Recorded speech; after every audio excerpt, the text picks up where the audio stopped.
Assalamualaikum warahmatullahi wabarakatuh. Perkenalkan, saya Dr. Kana Mardiah, Sarjana Sains Magister Biomedik, dosen Departemen Kedokteran pada program studi Magister Ilmu Biomedik, Fakultas Kedokteran, Universitas Brawijaya. Pada kesempatan ini, perkenankan saya menampilkan pernyataan diri dosen dalam unjuk kerja Tridharma Perguruan Tinggi di bidang pengajaran.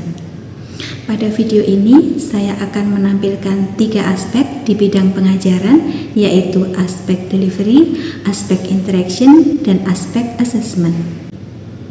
Di program studi Magister Ilmu Biomedik, Fakultas Kedokteran Universitas Brawijaya, salah satu mata kuliah yang saya ampu adalah Biokimia Kedokteran dengan kode mata kuliah DAC 80002 dengan bobot 2 SKS. Topik pembahasan mata kuliah Biokimia Kedokteran mencakup mekanisme biokimia yang menjadi dasar bagi mekanisme biologis dan fisiologis normal, baik pada tingkat sistem organ maupun sistem subseluler. Capaian pembelajaran mata kuliah atau CPMK Biokimia Kedokteran antara lain CPMK 1, setelah mengikuti mata kuliah ini, mahasiswa akan mampu memahami tren mekanisme fisiologis dan patologis serta jalur biokimia pada tingkat organ dan subseluler. CPMK 2, pada akhir mata kuliah, mahasiswa diharapkan dapat mengkomunikasikan konsep-konsep baru dan arah pengembangan ilmu dasar yang melibatkan jalur biokimia dalam kondisi normal maupun penyakit.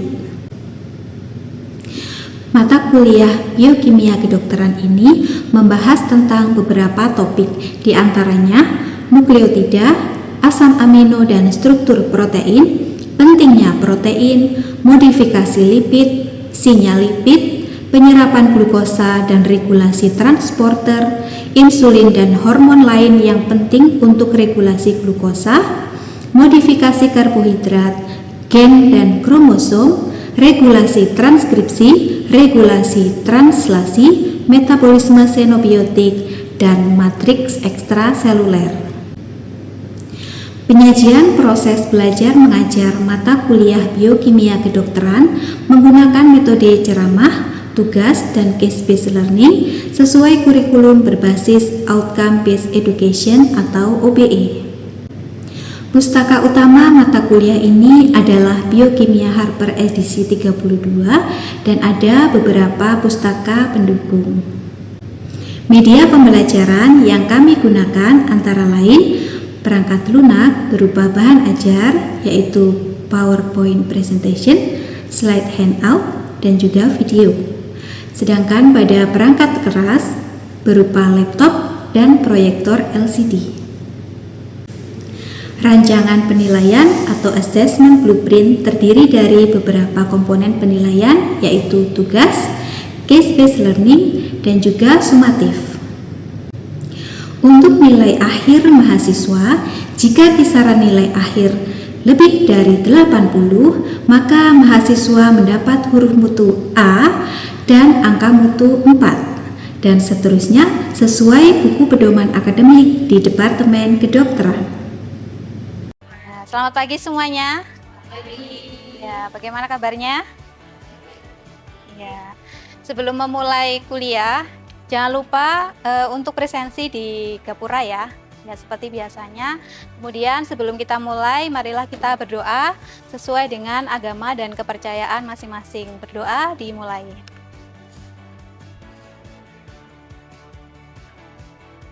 Berdoa bisa diakhiri. Ya. Sebelumnya, perkenalkan saya Dr. Kana Mardiah, Sarjana Sains Magister Ilmu Biomedik yang hari ini akan memberikan kuliah ya Biokimia Kedokteran. Mungkin sebelumnya sudah dijelaskan berbagai macam topik ya. Nah, topik yang kali ini saya sampaikan adalah extracellular matrix ya. Nah, kalau extracellular matrix berarti di sini ada kata matrix, ada kata ekstra dan seluler. Nah, Berarti arti dari extracellular matrix ini adalah apa? Bahan-bahan atau substansi yang berfungsi di mana? Ekstra, di luar. Ya. Kemudian yang akan saya sampaikan di sini adalah apa itu extracellular matrix, kemudian bagaimana penyusun dari extracellular matrix, protein yang menyusunnya, kemudian bagaimana extracellular matrix pada kondisi normal, pada kondisi aging, wound healing, dan kanker. Ya. Nah, untuk extracellular matrix sendiri merupakan kompleks, ya. Kenapa kompleks? Karena terdiri dari berbagai macam protein dengan struktur yang berbeda-beda, yang ada di mana tadi? Di luar sel, ya, ekstrasel. Dan strukturnya ini adalah 3 dimensi dan bersifat dinamis, sehingga dia ada di jaringan dan juga di organ. Jadi letaknya nanti ada di antara sel dengan sel, tetapi letaknya di luar sel, ya. Kemudian extracellular matrix ini juga berfungsi untuk menyokong baik secara biokimia maupun secara biomekanik, ya, terkait dengan morfologi dari suatu sel, kemudian diferensiasi dan juga homeostasis dari sel, karena sel adalah penyusun apa? Penyusun jaringan. Nah, perannya ini sangat penting dalam hal apa? Terutama struktur dan juga fungsi serta integritas dari organ dan jaringan. Dan peran yang utama adalah sebagai support apa? Untuk attachment, ya. Bagaimana sel tersebut saling berikatan satu sama lain membentuk jaringan, ya. Nah, ECM ini, ya, terdiri dari struktur protein yang strukturnya besar, ya. Kemudian glikosaminoglikan atau GAGS, kolagen, elastin, yang semuanya ini saling berhubungan membentuk jaringan yang rumit, ya. Nah, ketika terjadi disregulasi komposisi dari ECM, misalnya kolagennya terlalu tinggi atau kolagennya kurang atau elastinnya tinggi atau elastinnya kurang misalnya, maka ini akan menyebabkan progresivitas dari kondisi patologis, ya. Misalnya kondisi fibrosis atau invasif dari kanker. Nah, struktur dari extracellular matrix ini ada air, protein, dan karbohidrat, ya, struktur utamanya. Nah, fungsinya apa? Untuk support sel. Jadi untuk mensupport sel, maka extracellular matrix ini harus ada, ya. Bagaimana caranya? Dengan cara menyokong semua kebutuhannya, misalnya komunikasi selnya, ya. Kemudian bagaimana sel tersebut butuh untuk berdiferensiasi, itu juga disupport oleh extracellular matrix. Kemudian juga berfungsi sebagai regulasi, ya, komunikasi dan juga adhesi dari intraseluler. Meskipun dia letaknya ada di ekstrasel, tapi dia juga mendukung intrasel, ya. Jadi fungsinya seperti ini. Kemudian juga untuk mengontrol migrasi sel. Jadi misalnya nanti pada sel kanker gitu, bagaimana sel kanker itu bermigrasi sehingga mempengaruhi jaringan yang lain. Itu juga fungsi dari extracellular matrix. Nah, ini adalah struktur umum dari extracellular matrix. Yang pertama ini adalah sel epitel, ya. Dia akan berjajar-jajar lurus. Kemudian di bawahnya ini ada integrin yang kecil-kecil warna hijau ini, ya. Kemudian ada proteoglikan warna biru. Kemudian ada kolagen atau laminin yang warna hitam. Nah, di sini ada jaringan ikat ya. Jadi letak dari ECM ini adalah antara sel epitel dengan jaringan ikat. Kemudian di bawah jaringan ikat ini ada fibronektin dan fibroblast. Nah, letak dari extracellular matrix ini ada di membran basal ya, namanya membran basal antara jaringan epitel dengan jaringan penghubung. Nah, ini apa saja protein ya yang ada di extracellular matrix ya. Jadi nanti tadi sudah disebutkan ya bahwa jaringan ini tidak hanya terdiri dari sel, tetapi jaringan ini juga terdiri dari extracellular space yang merupakan extracellular matrix. Jadi nanti ada proteoglikan dan juga protein fibrosa. Nah, protein fibrosa ini ada kolagen, elastin, fibronektin, dan juga laminin. Inilah nanti yang memberikan support struktural dan juga komunikasi seluler. Nah, ini adalah integrin. Jadi, yang ada di atas ini intrasel atau ekstrasel. Intrasel atau ekstrasel. Yang di atas intra ya. Kemudian ini adalah membran plasma, kemudian yang di bawah ini adalah ekstraseluler ya, ekstraseluler matrix ada di sini. Nah, jadi bagaimana integrin ini? Integrin ini menghubungkan antara intraseluler dengan ekstraseluler, sehingga integrin ini merupakan protein transmembran karena dia melewati membran plasma ya. Nah, dia juga mengaktifkan sinyal ya. Jadi sinyal pathway untuk apa? Untuk sel ya, untuk sel yang ada di sini apa saja yang disupport? Ada proliferasi, morfologi, adhesi dan juga kematian sel tersebut ya.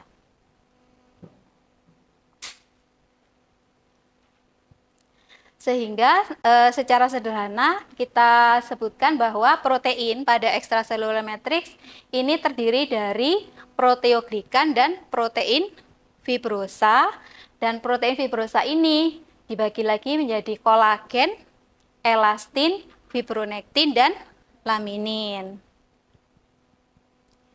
Nah, ini adalah proteoglikan. Nah, proteoglikan ini adalah salah satu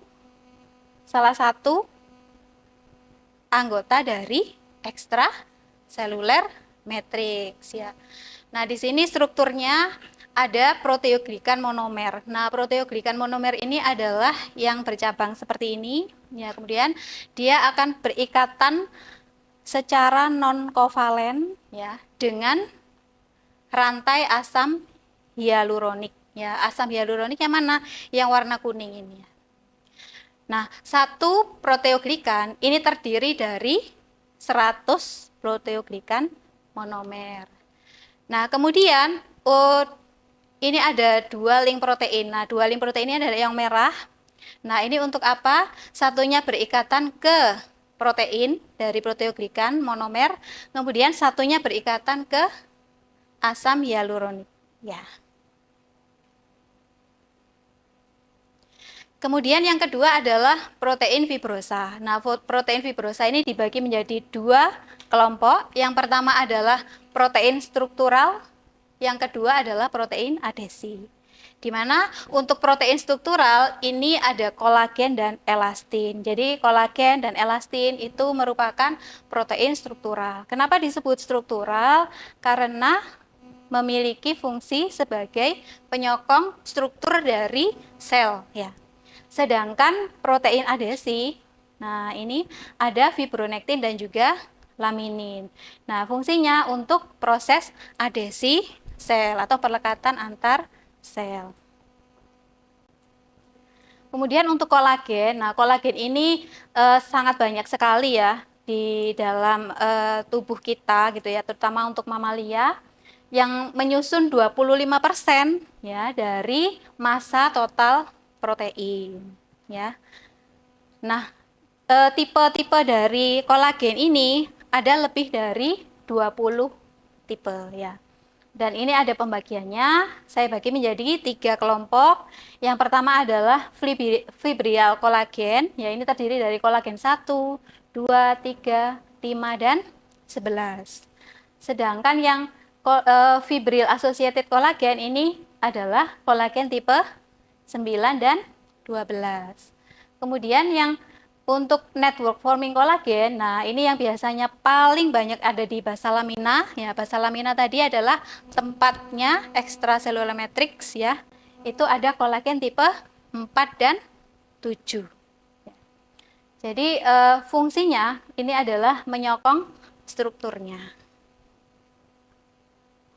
Selain itu, fungsi dari kolagen ini juga sebagai bahan untuk penelitian misalnya pertumbuhan ya, diferensiasi dan juga migrasi dari suatu sel ya. Nah, ini struktur kolagennya. Jadi awal pembentukan kolagen dimulai dari ini ya, ada asam amino. Asam aminonya ada 3 yaitu hidroksiprolin, kemudian prolin dan glisin. Nah, ini akan membentuk triple stranded kolagen ya. Oh, sebenarnya akan membentuk polipeptid dulu. Polipeptid ini baru nanti akan membentuk triple stranded, membentuk kolagen ya, molekul kolagen.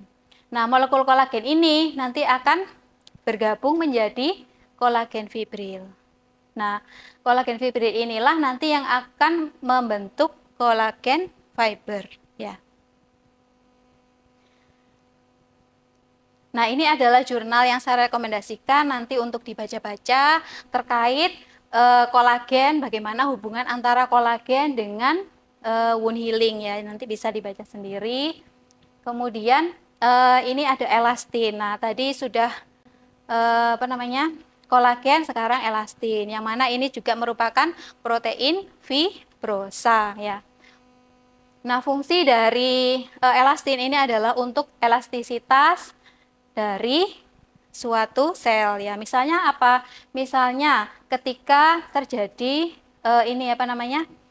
jantung kita berdetak gitu ya. Nah, itu kan ada mulai dari mengembang kemudian mengempis. Nah, itu adalah fungsi dari elastin ya.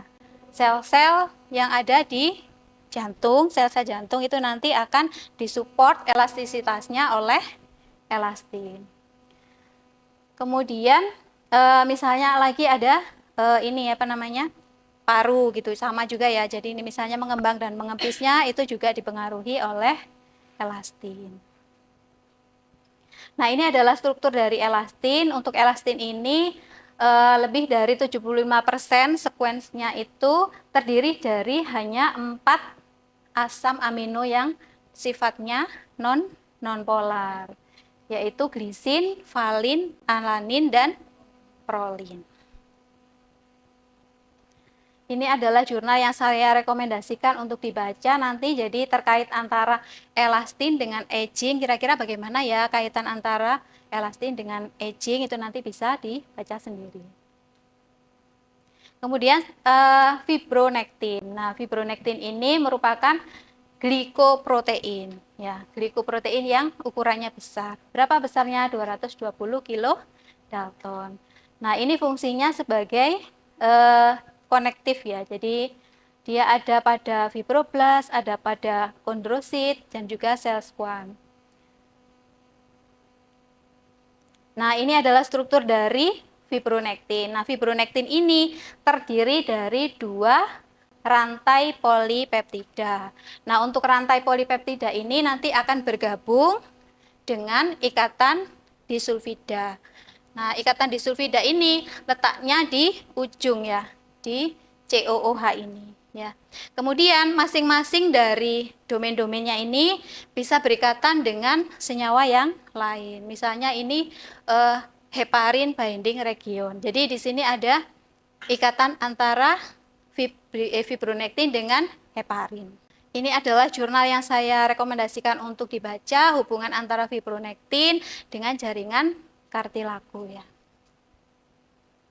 Kemudian ada laminin ya. Laminin ini adalah komponen utama dari basa lamina. Nah, basa lamina tadi adalah tempatnya ECM ya, di bawahnya.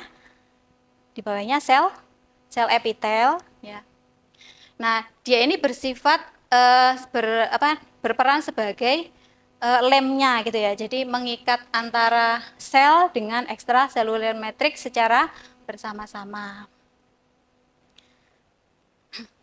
Nah, untuk strukturnya ini ada beta chain, kemudian alpha chain dan juga gamma chain. Kemudian membentuk helix ya, membentuk helix dan masing-masing daerahnya ini ada fungsi-fungsinya. Jadi yang sebelah sini untuk berikatan dengan kolagen, kemudian yang di sini berikatan dengan integrin ya. Kemudian yang ini adalah daerah dari ini ya, helix ya.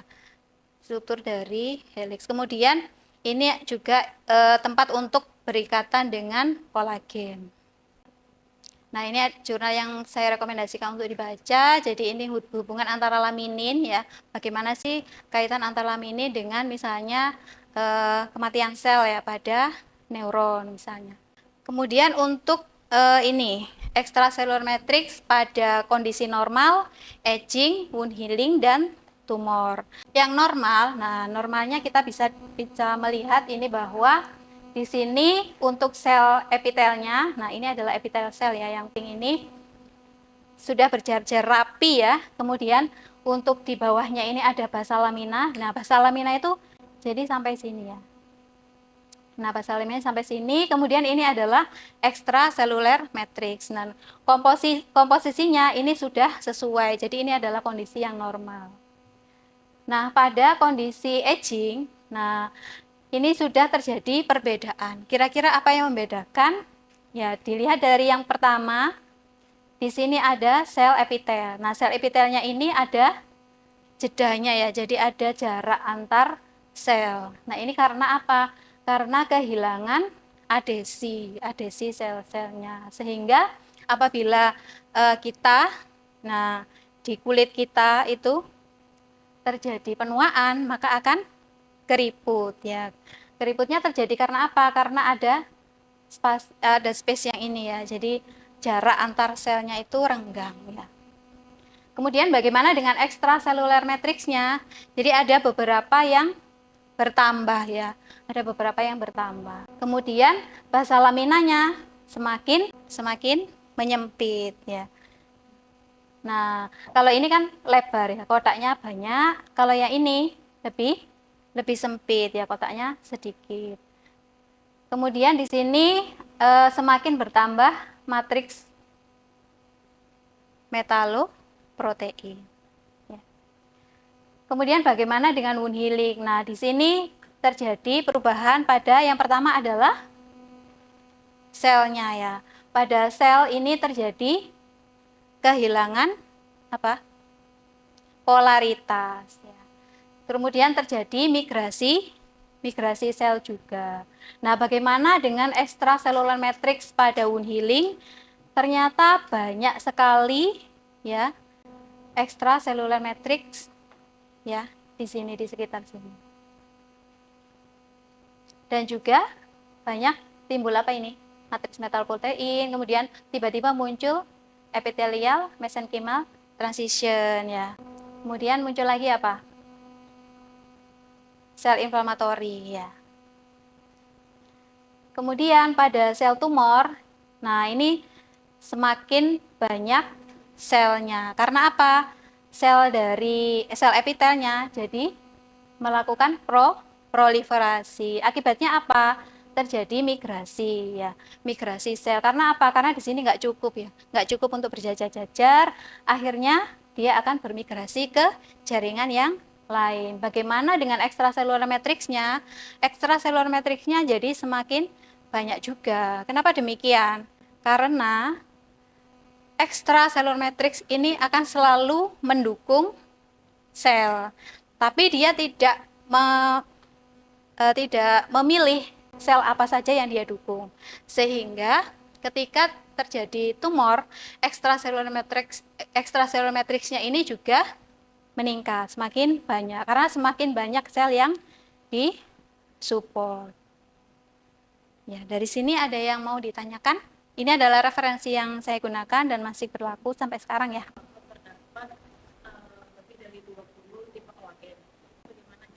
Ya, untuk tipe kolagen yang tidak saya sebutkan tadi, memang semua kolagen itu lebih dari 20 ya, ada mungkin 28 ya tipenya. Nah, yang saya sebutkan tadi adalah yang paling banyak diteliti dan kemudian paling banyak ada di dalam tubuh kita. Sedangkan yang tidak disebutkan itu memiliki lokasi yang spesifik dan juga memiliki fungsi yang spesifik dan jumlahnya sedikit, sehingga tidak saya tampilkan. Iya. Proteoglikan dan glikoprotein sebenarnya sama-sama mengandung protein dan mengandung karbohidrat. Namun glikoprotein ini kandungan karbohidratnya lebih sedikit daripada yang proteoglikan. Sedangkan proteoglikan itu lebih banyak kandungan karbohidratnya, sehingga proteoglikan tadi itu lebih banyak untuk rigiditas dari suatu sel, jadi membuat kekakuan. Karena apa? Itu karbohidrat itu menambah viskositas dari suatu sel ya, sehingga lebih rigid. Semoga ini dapat menjadi bahan acuan. Saya mohon maaf jika terdapat kekurangan. Saya akhiri. Assalamualaikum warahmatullahi wabarakatuh. Selamat pagi semuanya. Rancangan penilaian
Demikian video saya di bidang pengajaran. Terima kasih atas perhatiannya. Mohon maaf atas segala kekurangan. Semoga video ini bermanfaat. Saya Dr. Kana Mardia, Sarjana Sains, Magister Biomedik. Wassalamualaikum warahmatullahi wabarakatuh.